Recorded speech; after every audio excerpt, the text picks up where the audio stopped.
Okay, looking good. No! Damn it!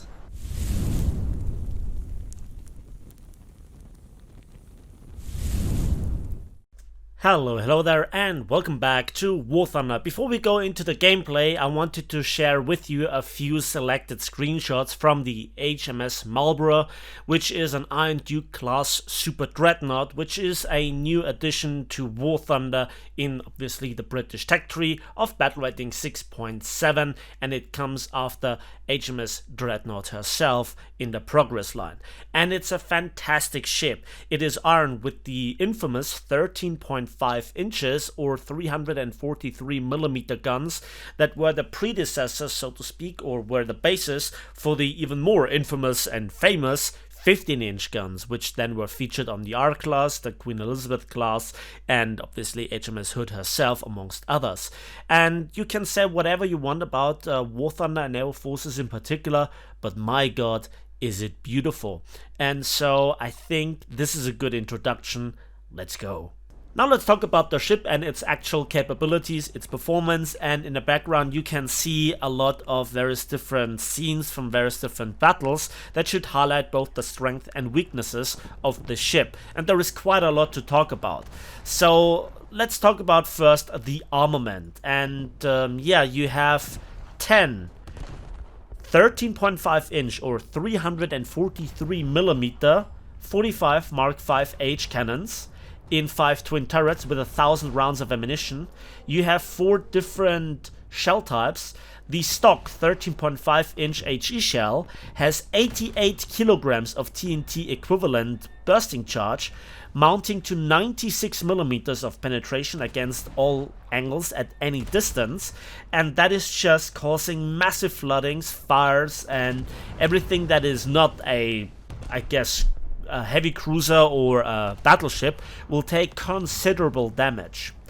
And yeah, that is more than the Hugo's 14-inch guns, if I'm not mistaken. Then, as a tier 1 upgrade, you have the 13.5-inch APC Mark 1A, which fields 22 kilograms of bursting charge and 541mm of raw penetration at 1,000 meters, and at 10 kilometers, 347. The second pure AP shell has the Mark 3A, has a bit more pen, 578 and 371mm at 1,000 and 10,000 meters respectively, but has a lower bursting charge of 16.5 kilograms. I guess it's a bit down to your individual taste what you like more. I would go with the higher penetration because the fourth and last shell type is the 13.5 inch CPC, aka ZAP round, and that is the one that I would use the most. And at first it sounds already impressive with 58.6 kilograms of bursting charge and 293mm of penetration. But the really interesting part is that you have more than 40mm more with 188mm of penetration at 10 kilometers than the Hugo. And that gives you a considerable threat level versus other dreadnoughts. So while you don't have the same raw penetration with the AP or alpha strike as, let's say, with the full broadside that the Hugo or the Imperatrice Maria, this ZAP round is really dangerous, as you can see in the background. So you have decent firing angles, and your armor also is pretty strong, which is the next part, because on the waterline there is a very thin stripe of 305mm of rolled cemented armor. You have a little bit of an icebreaker as well, and you have also a turtleback, and then the belt goes thinner to 230mm and 203mm. The turret faces themselves are 280mm, and the barbettes are protected with 254mm of rolled cemented armor respectively. So this ship can take it. There is also the various different armored decks with 38 millimeters, and then the turtleback as well as the main deck with around 2 inches or 50.8 millimeters of rolled homogeneous armor. And then in the middle or the forward section, just behind the secondaries, you have also some coal bunkers. So that gives you this dreadnought feeling. When you're angled, you just can take a lot of damage. Let's talk about the secondaries, and you have 12 6-inch guns overall, 6 per side, and they just are around the forward turrets. And yeah, they get taken out quite quickly because yeah, their gun shields are just 102 millimeters or 4 inches, and they take a lot of damage even from HE splashes, etc.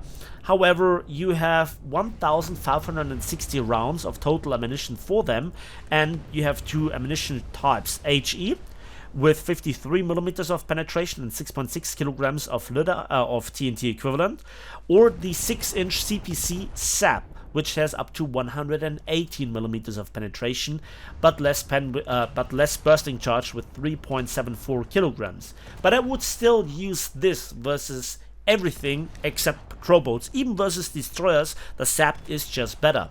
And then you have also some 4-inch guns, 4-inch quick-firing Mark V with 800 rounds of ammunition, which are not that useful. So you have no AA whatsoever.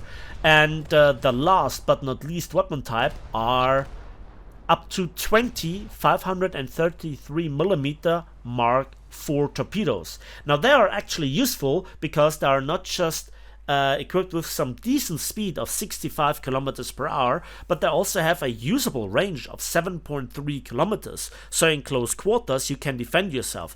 Overall, I think you have 4 tubes, 2 per side, that are fixed, but it's better than nothing. And if you just go through a choke point or something, you then can defend yourself, and that is quite useful, if I may say so myself. They have not been useful to me so far, but I didn't play that many battles because currently it seems like the servers are down. So we have mighty guns, we have strong armor, we have somewhat useful secondaries, and yeah, the speed. Oh boy, the speed. This thing is a heavy brick, and the top speed fully upgraded is 47 kilometers per hour. So yeah, you are vulnerable to long lances, to in theory also destroyer torpedo attacks, patrol boats, but you can defend yourself so far. There is one caveat though. Battleships, when they first got released, were always cheap, but Gaijin kind of learned, and usually it's the case that a battleship or battlecruiser gets implemented with like less than 10k repair cost, and then with the next economy it gets seriously expensive. And I think the record is around about 90,000 civil lines repair cost with the HMS Colossus. But Gaijin has learned. The HMS Malborough, the first of the Iron Duke class super dreadnoughts, strap yourself in, has a fully upgraded repair cost of 55,000 civil lines. Oof! That's not an oof just for that cruiser, but also for the repair cost. There is a trick though. If you just got killed in this battleship, you can use a backup if you have one available and spawn right before the end of the battle, so you don't have to pay the repair cost. But you know, backups, they are hard to come by. It's a tricky situation. But it's still annoying because nothing has improved in terms of gameplay, in terms of damage control systems. And in this battle, I did not use the expert qualification. I was just having a go with a normal crew, so to speak. And look at that. If that isn't a BT-1 destroyer, BTD-1 destroyer, and yeah, he delivers a big mine. And you can observe the flooding, but I had to tackle the fire aboard the repair, and it's just horrible. And there is a second pair of bombs or something from another plane. Yeah, planes didn't really like me. There is still the revenge killing stuff, and this is what really makes this whole experience of battleships in War Thunder oh so painful. And by the way, that's not the repair with the 50 seconds left, that's the bridge getting knocked out. So I cannot alter my speed, so I ram the ship into the water, increasing the flooding. And as you can see, it's a neck-on-neck race between the flooding and the remaining buoyancy. So now I get the warning that I will drown in 40 seconds, but don't worry, it's getting much faster. And it's hilarious that I'm not dead already. And just split seconds before I would be able to recover, I got killed. So yeah, that is why you need a full crew and a full wallet to play battleships. And that is why the queue times are still like 5 minutes. It's not my responsibility, it's Gaijin's fault. But I hope you still enjoyed the video and enjoyed it. Why not give it a like? For me it means the world. For you it's just a simple click. Subscribe and hit the bell if you want to see more. And as usual, we will see each other on the battlefields, in the skies, and on the waves of War Thunder.